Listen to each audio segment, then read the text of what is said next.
Siguro yung sa next conference siguro, hindi pa namin alam kasi kailangan namin i-heal muna kung ano nangyari ngayong conference. Kasi mahirap talaga siya i-take, mentally tsaka emotionally. Mahirap talaga siya lalo sa athlete na alam namin na pinaghirapan naman, wala kaming inagrabyado na tao para makuha namin sana yon. So, let's see kung anong mangyayari sa process namin naman sa next conference. Dapat wala namang difference kung ano yung naging preparation namin this conference to the next. Sadyang yun nga, binanggit nga ni Kat, hindi biro mentally.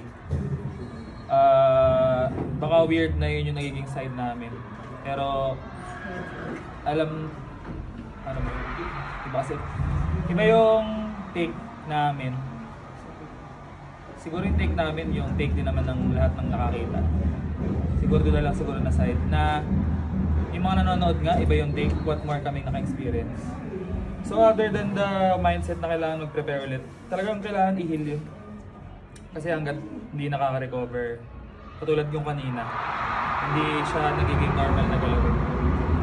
Meron pa rin, kahit yung naglal kanina, mali yung tawag, na in favor naman talaga natin signal.